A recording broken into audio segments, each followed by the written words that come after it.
publik perlu nggak influencer? Perlu. Tapi sekarang ini mempromosikan itu kan bisa dua hal. Bisa hal yang memang benar-benar logis, ada juga yang sedang mencari keuntungan.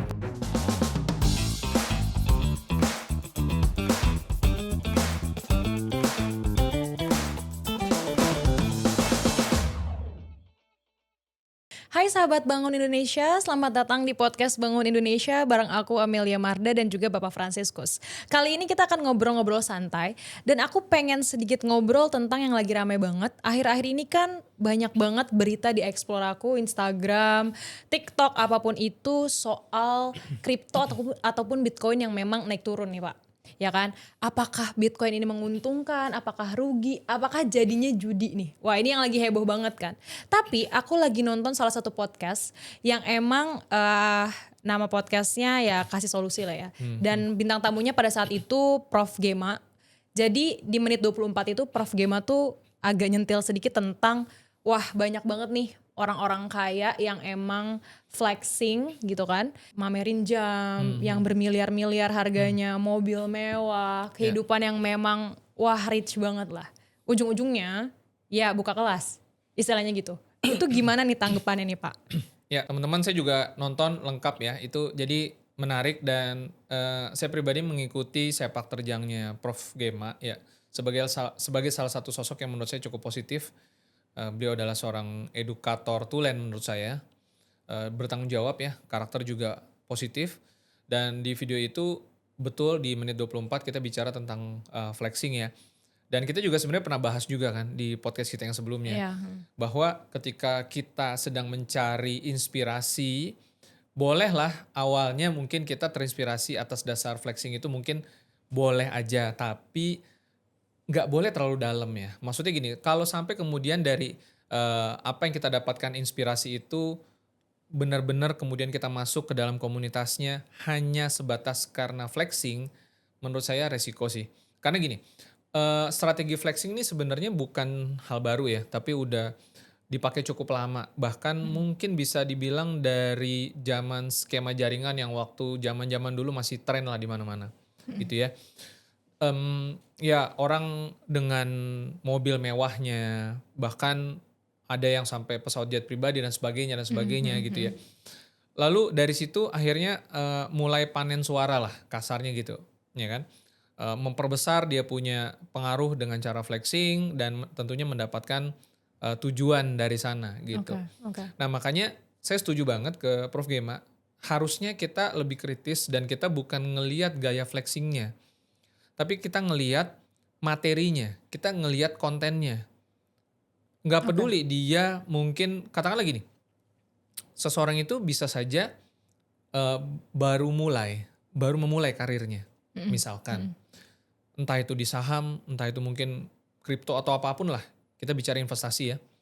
Nah kemudian ilmunya benar bagus, bisa kita lihat secara logikanya. Kita bisa nalar dan kita bisa ukur cukup dalam gitu ya, sehingga kita akhirnya menyimpulkan ini benar nih, ini bagus nih gitu, ya kan. Nah maka pada akhirnya kan yang menjadi fundamental itu adalah ilmunya kan, sama kayak kita beli saham, pada akhirnya fundamental yang menentukan bagus atau tidaknya, ya kan. Iya. Nah sedangkan flexing ini sebenarnya kan bumbu, gimmick lah. Tapi yang jadi masalah, menjadi fenomena ketika orang mengikuti suatu arahan, ya kan, murni karena flexing. Ini kan distorsi ya. Jadi seperti mungkin bahasa kasarnya kayak cinta buta lah gitu loh ya. Jadi udah nggak nalar lagi, pokoknya percaya mati hanya karena dia bisa nunjukin. Karena narasi yang dibangun kan gini, lu naik mobil apa misalkan gitu ya kan. Iya. Nah padahal mobil apanya itu juga bisa dibeli dari mana misalkan. Oke. Ya kan? Ya kita bukannya mau bahas bukti pembuktian ya. Karena balik lagi kalau kita bicara material ya, mobil, kendaraan atau rumah, itu udah pasti dibeli atau ya kita nggak tahu sumbernya kan. Kan yang selama ini mungkin masuk ke kita hanya pemaparan, nih lihat rumah mewah gua nih, lihat mobil mewah gua nih, kira-kira gitu kan. Kan nggak yang benar-benar dicari tahu apakah dia yang beli atau dia belinya pakai uang dari mana. Jadi trace back-nya kan nggak. Maksudnya gini, kalau memang flexing itu menjadi dasar, harusnya kita sekalian trace back. Maksudnya gimana, Pak? Kita lacak dong sampai ujung Oke. kalau memang flexing, Mhm ya mhm kan? mhm. Agar ibaratnya tuh seperti ada pembuktian terbalik bahwa hasil flexingnya dia bener loh, ada sejarahnya, ada history portofolionya dan sebagainya dan sebagainya. Kalau enggak kan ya menjadi pertanyaan, jangan-jangan uangnya siapa yang dipakai buat Ya, flexing? karena mungkin orang ngelihatnya kalau misalnya udah punya mobil mewah, jam mewah, rumah mewah, jet pribadi, ngelihatnya kan kayak, wah sukses nih. Pembuktian. Iya, kayak misalnya, ya gue harus ikut belajar sama dia nih tentang investasi ini karena dia aja berhasil masa gue enggak. Padahal tadi yang di highlight sama Prof Gema itu kan ya belum tentu kemampuan kita untuk investasi juga sama kan. Belum tentu kita sepintar dia dan belum tentu rezekinya sama gitu juga. Betul, itu penting sih. Belum tentu rezekinya sama. Karena gini, kita juga pernah bahas di podcast kita. Seseorang yang udah punya penghasilan setahun 200 juta, dia dapat, nggak usah setahun deh, dia kebetulan dapat rezeki, penghasilan, income, dia dapat 200 juta di tangan. Mm-mm. Atau 500 juta dia gedein sekalian. Gitu ya. Atau yang Mm-mm. kemarin kita pernah bahas soal desa-desa di mana tuh. Ya kan, Yang dapat oke ganti ya, untung, lalu semuanya beli ikut-ikutan. mobil. Mm-mm. Ya kan. Kan habis lagi uangnya. Jadi Oke. maksudnya gini, eee, flexing tuh benar-benar nggak penting. Kenapa? Karena kalau dia nggak punya ilmunya untuk kelola uangnya, pada akhirnya uangnya akan habis lagi. Jadi tidak ada hubungannya antara apa yang dia saat ini miliki sebagai bentuk material dengan ilmu yang dia miliki dalam hal pengelolaan keuangan atau investasi. Itu dua hal yang berbeda. Kita bisa pintar, bisa jenius, bisa pandai di bidang kita, Mm-mm. ya kan? Bahkan tanpa kita beli apapun untuk tujuan flexing kan. Ya jadi pada akhirnya kita kan punya etika dan moral di ruang publik, ya Mm-mm. kan? Bahwa sah-sah aja lah orang mau kerja apa gitu ya. Mau mengerjakan apa untuk menghasilkan uang misalkan, ya tentunya ada batasannya kan. Tentunya kan ada batasannya. Kalau kita bilang sah-sah aja, dia mau kerjanya apa? Kalau maling uang orang kan jadi nggak sah dong, ya Iyalah. kan? Itu Mm-mm. pertama. Dan yang kedua, memang betul kalau kita punya uang nih, sah-sah aja kita mau pakai uang kita buat apa. Kita pernah bahas juga, kalau teman-teman uangnya nggak ada habisnya, nggak berseri, mau dipakai buat apa, kita Mm-mm. hanya bisa sebatas memberikan himbauan, Ya. memberikan referensi, supaya teman-teman mungkin bisa menjadikan pemikiran referensi tambahan, ya kan? Tapi walau bagaimanapun kalau teman-teman ya, "Oh ya suka-suka saya lah, habis juga rugi juga saya," betul itu betul. Tapi di sini kita bicara dalam konteks di ruang publik, paling nggak kita kan punya tanggung jawab juga ya bersama-sama kan, Mm-mm. Mm-mm. secara etika, secara moral. Kalau kita tahu sesuatu yang benar, kalau itu memang bagusnya bagus, benarnya benar ya kita sampaikan. Investasi selalu ada resiko, Iya. ya kan? Nah, hanya saja yang disayangkan adalah ada sekelompok orang-orang di ruang publik yang sebenarnya memang mereka tuh sedang mencari investasi yang bagus gitu loh. Ya kan? Entah mungkin kemudian mau buat trading, jadi trader atau memang dia mau jadi investor. Jadi ada kan yang memang dia tujuannya benar-benar serius. Mm-mm. Tapi kemudian ketika akhirnya ketemu dengan flexing-flexing tadi gitu ya. Dan kemudian dia belum menemukan opini yang berimbang. Khawatirnya kan kasihan kalau kemakan kan. Mm-mm. Dan Mm-mm. ini bukan Mm-mm. cuma mereka yang di kelas bawah yang sudah menuju kelas menengah ataupun di kelas menengah, ada juga kan yang memang isinya kelas menengah ke atas, ya kan? Mm-mm. Yang mereka baru masuk ke dunia investasi nih. Terus ketemu, terus kelihatan, wih gila keren, ini dia nih. Ikut. Gue pengen ikutan investasi yang bisa Mm-mm. beli ini beli itu. Nah kan kasihan gitu loh, poinnya di situ. Iya mungkin karena orang ngelihatnya juga kalau mereka nggak ada hasilnya atau atasan-atasan ini nggak ada hasilnya, orang juga mungkin nggak percaya kali ya, udah kebiasaan dari situ. Mungkin bisa dilihat ya omong doang apa segala macam. Justru itu cara berpikir yang salah sih. Iya kan? Dan Iya. kebanyakan orang kan kayak gitu, Pak. Kalau nggak nunjukin sesuatu, ya apa yang lo punya, apa yang Iya. harus gue lihat dari lo Iya. juga gitu. Pernah nggak ngelihat kita ke saham ya, Pak Lo Keng Hong flexing. Saya sih belum pernah lihat di ruang Iya publik dia sih. flexing ya. Iya sih. Bahkan kemarin ketika ngomongin salah satu sahamnya dia yang dia jual, dia nggak ngomong berapa nilai rupiahnya loh.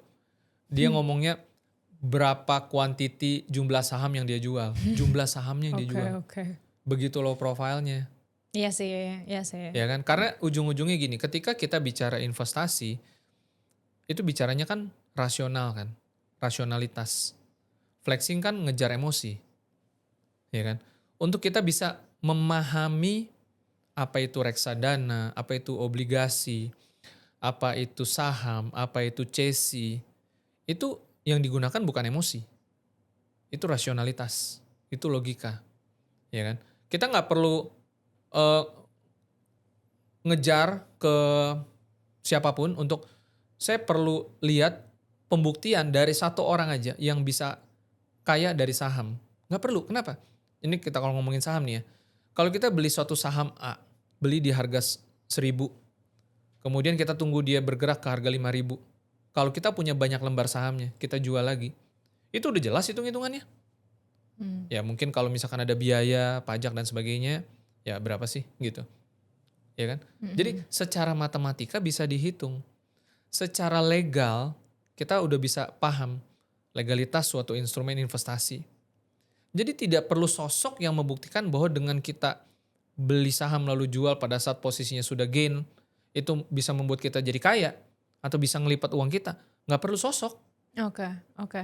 ya kan? Kalaupun memang kemudian ada sosok, ya itu kisah inspirasi kita bahwa eh, mungkin dibicarakan oleh orang dan sebagainya, ya kan? Nah balik lagi nggak perlu flexing juga. Karena apa? Karena investasi itu sebenarnya bicara logik, bicara rasionalitas, bukan flexing. Oke, ini kan dari tadi kita ngomongin soal investasi, saham, segala macam. Nah, aku pengen sedikit nanya sama Pak Frans juga soal investasi yang emang lagi happening banget, ya kan? Soal apa namanya kripto, kayak gitu-gitu, altcoin, bitcoin. Ya, Kan Pak Frans dulu ini termasuk investor yang memang bergerak di kripto ataupun saham juga, ya, ya kan? ya pernah di sana. Iya. Dan ngelihat situasi investasi pada saat ini, itu gimana Pak? Perbandingannya antara yang dulu nih Pak Frans invest di saham atau kripto dengan sekarang tuh gimana perbedaannya? Karena sekarang tuh kayaknya aku ngelihat banyak banget ya berita-berita di luar sana tuh. Itu sebenarnya berita yang benar yang mana sih soal Bitcoin atau soal kripto? Terutama kita bahas altcoin lah ya. Altcoin Oke, itu oke. adalah cryptocurrency di luar Bitcoin, ya kan? Karena kan mainstreamnya tuh utamanya tuh Bitcoin kan, yang paling kapitalisasinya paling besar lah, ya kan? Kemudian ada Ethereum dan seterusnya. Ya bahkan Ethereum itu kita sebutnya juga altcoin, yang utamanya tuh memang Bitcoin gitu. Nah di tahun 2021 banyak sekali altcoin yang secara white paper itu bagus-bagus. White paper itu dalam tanda kutip prospektusnya cryptocurrency lah. Maksudnya? Kalau prospektus itu kan laporan yang kita bisa baca terkait instrumen keuangan, investasi. Ya kan seperti saham, equity dan sebagainya gitu. Reksadana gitu ya. Ada intinya prospektus itu menjelaskan tentang apa sih ini? Ya kan bagaimana ini kemudian bisa mendatangkan keuntungan, side plan lah kira-kira gitu. Ya kan? Proyeknya seperti apa. Nah, diceritakan di sana. Sehingga ketika orang masuk ke dalam suatu instrumen investasi setelah dia membaca prospektus, harapannya adalah dia sudah mengerti akan investasi itu peluang dan resikonya. Untung ruginya apa. Oke, Ya oke. kan? Karena balik lagi prinsip daripada equity atau saham itu adalah tidak ada janji keuntungan. Sama seperti kita melihat ada suatu bisnis yang bagus, kita berharap bisa dapat sharing keuntungan dari sana, lalu kita tanam modal, ya kan? Oke, oke. Berharapnya bisnisnya bagus, menghasilkan laba, lalu kita dapat sharing profit. Tapi masa depan kan belum terjadi, bisa datang COVID dan sebagainya, sehingga yang semula di atas kertas, ini bagus nih, idenya bagus, konsepnya bagus, manajemennya bagus, orang-orang di belakangnya bagus, eksekusinya bagus, force major datang, Oke. nggak jadi bagus. Maksudnya? Ya nggak jadi untung, buntung, kan bisa. Ya kan bisnis gagal karena musibah dan Iya, iya. sebagainya, ya kan. Nah tentunya dalam prinsip equity atau saham ya maka bisa aja mengalami kerugian. Kerugian yang datang karena ternyata force major. nggak jadi untung proyeknya. Bisa dong, ya kan? Nah, dalam dunia saham ya itu menjadi resiko bagi investornya, ya kan? Nah, sekarang balik lagi ke altcoin, cryptocurrency. Jadi di tahun 2021 itu banyak, saya nggak akan sebutkan koin-koin apa aja gitu ya. Tapi saya baca white papernya, saya masuk ke dalam websitenya, website resminya, dan menemukan bagaimana koin-koin tersebut nantinya akan berguna secara tokenomics lah sebutannya. Itu apa ya Pak?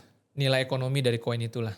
Oke, Kira-kira gitu ya. oke. Kenapa ini bisa menjadi bernilai, Mm-mm, mm-mm. ya kan? Banyak banget dan memang saat itu secara Ya. fundamental dan uh, kapitalisasinya bertumbuh. Volume transaksi juga naik karena hype. Tapi sekarang hancur. Eh, Terakhir saya cek tadi pagi, yang masuk di Januari 2021 saat ini kondisinya tuh udah minus 40%. Udah minus 50% bahkan. Wow, setengahnya ya. Ya kan? Padahal saat itu bagus-bagus. Tapi yang menarik adalah tetap ada koin-koin yang bahkan terbit di tahun ini udah plus 40%. Gitu kan? Mm-mm, mm-mm. Nah, bukan dalam apa namanya waktu keseluruhan, tetapi kalau nggak salah dalam sebulan, seminggu atau bahkan dalam sehari. Nah, jadi kita jadi nggak tahu persis. Makanya di dalam dunia saham juga kadang-kadang kita bertanya-tanya, ini fundamental tapi kok nggak naik-naik? Mm-mm, Fundamentalnya bagus, mm-mm, ya kan? mm-mm. Nah, cuman ya kita balik lagi ke altcoin gitu ya. Jadi kita di ruang publik sebagai audiensnya, sebagai calon investornya, menurut saya boleh banget dan harus bahkan berpikir secara lebih kritis agar kita tidak mudah termakan dan kalau bisa nggak usah ngikutin lah yang flexing gitu ya. Kita dunia investasi tuh benar-benar rasional sih, benar-benar logika gitu ya, benar-benar matematika, benar-benar bicara legalitas ya. Contoh kalau kita bicara legalitas, kita memahami bahwa kan banyak orang masih takut masuk ke saham kan, Mm-mm. karena takut uangnya hilang katanya. Nah, Iya. uang uang hilang ini sebenarnya harus dibedakan ke dalam dua faktor.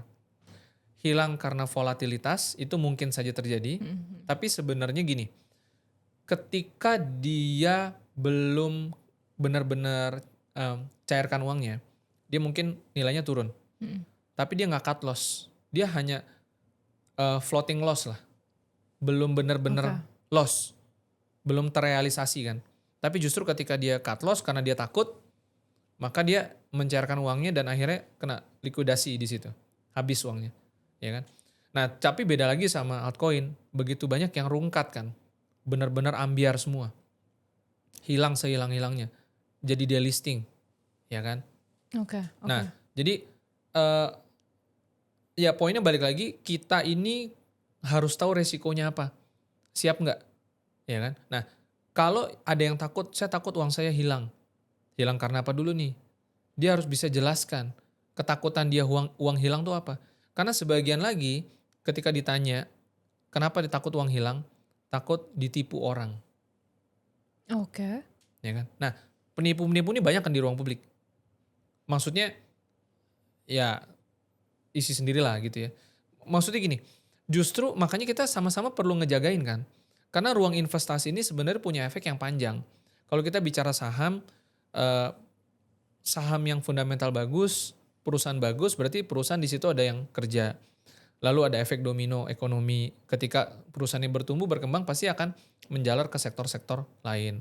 Ya kan? Begitu juga kalau kita bicara CSI. Publik perlu nggak influencer? Perlu. Karena influencer itu mempromosikan. Tapi sekarang ini mempromosikan itu kan bisa dua hal. Bisa hal yang memang benar-benar logis, yang benar-benar bagus, yang memang baik, ya kan? Dengan segala peluang dan resikonya. Ada juga yang sedang mencari keuntungan, paham nggak? Ya kan? Iya, Kan ada pihak-pihak yang berusaha bermain di area abu-abu dan ya yang penting gua untung gitu loh. Bodo amat deh sama yang ikutan. Nah, ini kan sebenarnya balik lagi kalau kalau kita berusaha memberikan opini yang berimbang agar ketika teman-teman sudah terekspos dengan flexing-flexingan tadi dan sebagainya dengan berbagai macam instrumen investasi, ya kan? Sekarang menjadi lebih kita ini kan kita harus pakai kan sosial media ini. mm-mm, mm-mm. Eh YouTube ini, TikTok dan lain sebagainya. Untuk apa?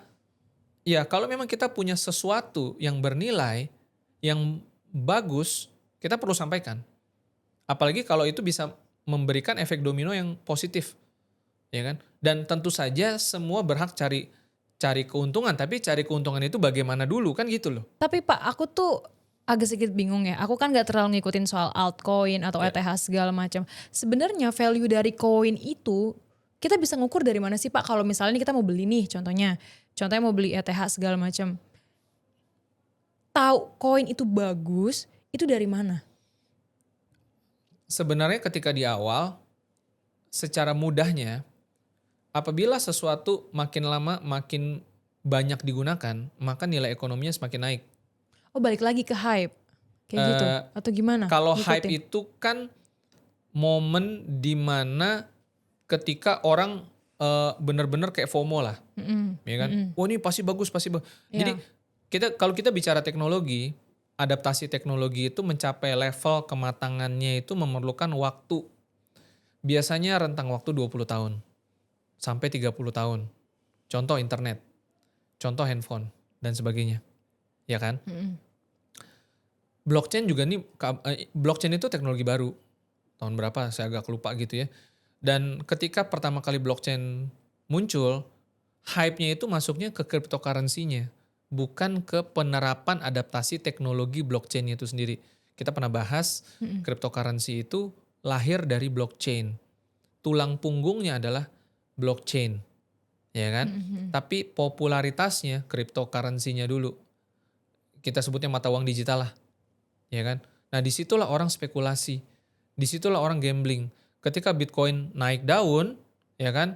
Lalu orang mencari kendaraan yang kedua, yang mungkin saat itu masih lebih murah, ya kan? Tapi kalau kita bicara altcoin, dimulai dari bapaknya nih, Ethereum. Lalu banyak yang lainnya lagi. Nah ketika ditanya dari mana kok kenapa harganya bisa naik, ya kan?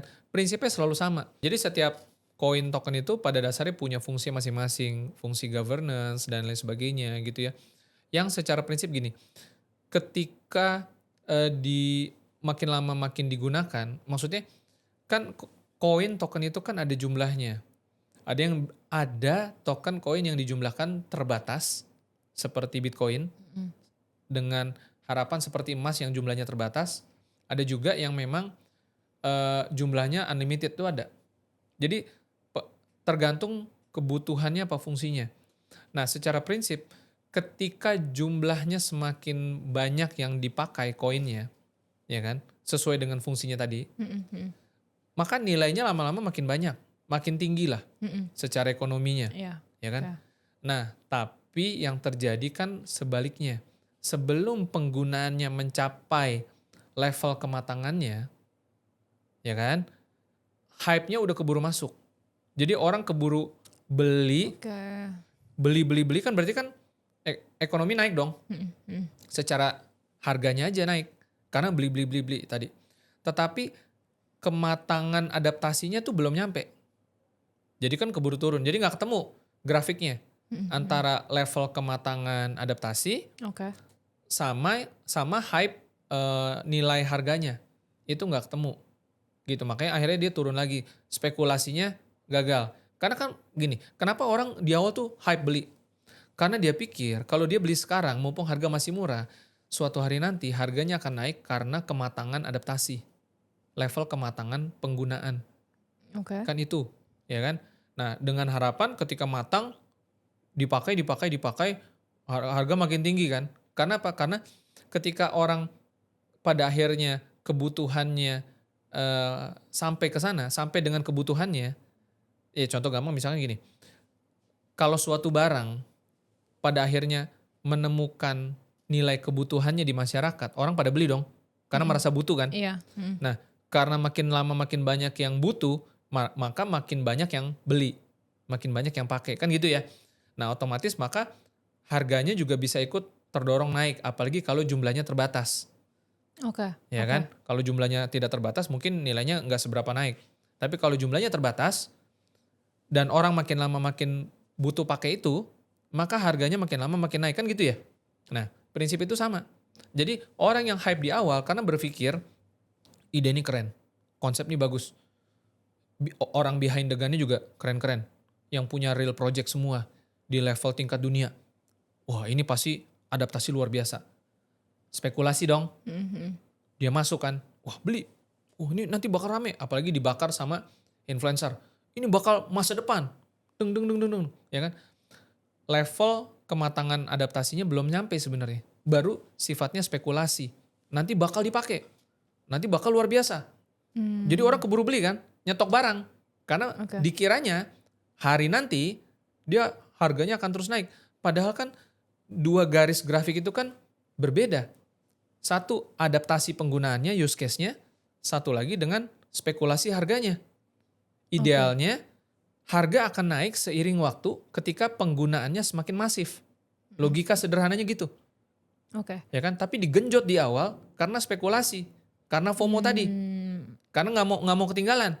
Karena yakin banget bahwa penggunaannya, adaptasinya akan sangat cepat, akan sangat luas. Sehingga diharapkan ketika penggunaannya masif di seluruh dunia, harga akan naik dengan sendirinya secara organik, ya kan? Lalu dia akan jual.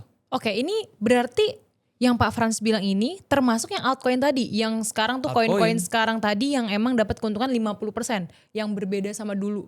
Sekarang dari bahkan 2021. Minus sekarang kan, minus 50% sampai minus 50% lah ada.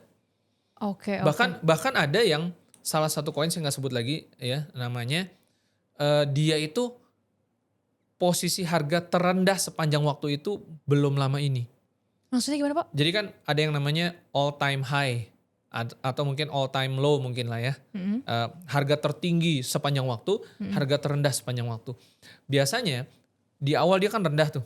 Lalu naik all time high, lalu all time high lagi ATH gitu kan. Lalu dia turun. Bahkan sudah lebih rendah daripada harga terendahnya dulu. Jadi all time low. Gitu. Dan itu baru belum lama. Jadi kebayang gak? Bahkan orang yang dulu dengan semua harapannya dan mungkin sudah taking profit juga di atas. Atau bahkan ada yang belinya di atas. Gimana tuh nasibnya? Berarti emang balik lagi ya, kita selalu berbicara kalau banyak juga orang di luar sana yang investasi itu masih tetap spekulasi, bukan investasi yang memang harus cari tahu dulu fundamentalnya kayak gimana. Salah satu yang bertanggung jawab kan karena tadi flexing. Iya sih, pengaruh dari luar itu ya. Bisa flexingnya material, bisa juga flexingnya portofolio. Nih gue kemarin udah beli nih sekian nih, sekarang udah take profit, nanti akan terbang lagi. Hold. Nah gitu kan orang altcoin kan. Pegangin aja. Ya sedangkan mungkin dia meganginnya pakai uang panas. Dapur dia harus ngebul. Gimana tuh dia pegangan sama apa tuh? Uang panas. Iya kan? Nah makanya balik lagi etika dan moralnya ini ngerukin orang punya uang gitu loh. Kita belum bahas dari sisi CC-nya. Karena biar berimbang nih. Ya kan? Karena kalau Izin Properti Indonesia kita benderanya CC. Ya kan? Agar orang tahu, kenal peluangnya, resikonya. Nanti kita kan ada acara NPL Masterclass. Jadi buat teman-teman yang memang datanglah ke sana, ya kan? Harganya murah banget dan poinnya adalah bukan cuma mendengarkan, kita akan ada sesi Q&A di sana. Supaya teman-teman punya literasinya, paham betul peluangnya. Kita akan compare dengan saham, kita akan compare dengan kripto. Ya kan? Karena kebetulan memang saya juga cuan juga di saham, cuan juga di kripto dan tahu bagaimana risikonya dan bagaimana nyamannya kita memilih CC di dunia ini gitu loh. Secara ringkas CC itu masuk ke dalam risiko rendah to moderat, low to moderat lah. Tapi yang menarik adalah risiko di dalam CC itu terukur, terkendali, ada dalam kontrol kita. Ya kan? Dan potensi returnnya bahkan bisa up to di atas 100%. Up to ya. Gitu ya. Ya semua balik lagi tentu ada pilihannya. Kita masuk saham juga memilih kan. Kita masuk kripto pun pilih.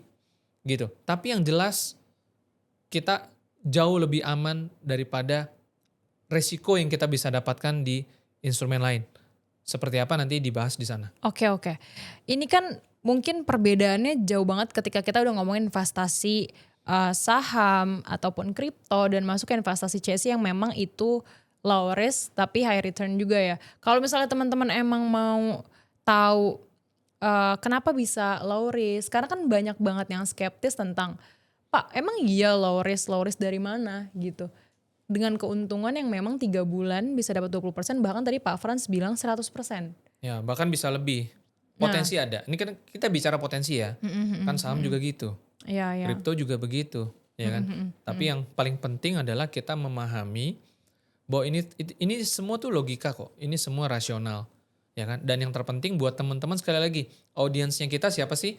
Audiensnya kita adalah mereka yang sudah pegang uang, Oke. siap masuk ke dalam dunia investasi, ya kan? Dan siap ambil resiko. Tapi tolong resikonya dipahami dulu. Ya. Iya dong. Lu mau masuk saham, lu mau masuk kripto, please jangan ngikutan karena flexing lah. Ya dong. Karena apa? Sektor investasi ini akan rusak kalau kita nggak jaga sama-sama. Ya kan? Akhirnya orang akan antipati dong. Ah ngapain masuk saham? Dibohongin gue. Ah ngapain masuk ini begitu? Ternyata orangnya flexing doang. Bener nggak? Itu kan karena nggak dijagain. Nah tugas ngejagain ya pasti pemerintah. Ya kan? Tugas influencer juga. Influencer kan promotor, marketing dia sebenarnya. Ya kan? Tugas kita juga dong, audience, Iya. ya kan? Supaya kita bisa memberikan feedback, opini yang berimbang. Ya kan? Sehingga akhirnya orang jadi netral. Tidak ketakutan berlebihan, tidak greed, serakah berlebihan. Karena kalau serakah berlebihan gelap mata. Takut berlebihan bodoh sekali. Oke, tapi menurut Pak Frans nih, untuk ngehandle untuk orang-orang di luar sana yang memang mau mempromosikan suatu instrumen tapi dengan cara flexing gitu, itu gimana? Ya janganlah. Tipsnya kayak biar kita nih apa ya, ada boundaries gitu loh Pak, untuk yang mau mulai berinvestasi ataupun emang yang udah punya uang nih, tapi dia belum tahu sebenarnya mau investasi kemana dan belum pelajarin beberapa instrumen investasi gitu. Buat teman-teman yang ikut karena flexing, coba pikir lagi deh ya, pikir lagi gitu ya. Karena menurut saya pribadi, rasanya kurang bijak dan agak kurang berlogika kalau kita ikut instrumen investasi dasarnya karena flexing, karena pembuktian. Bahkan bukan cuma investasi, bisnis apapun kita masuk, kita ikutan, mau jadi agent atau apa, karena ngelihat agent senior kita flexing, buat saya itu bodoh sekali gitu loh. Ya kan? Karena tolak ukurnya bukan di flexing, tapi memahami secara logika, secara rasional. Bisnis itu memang emosi penting, emosi positif yang dijaga, bukan emosi negatif.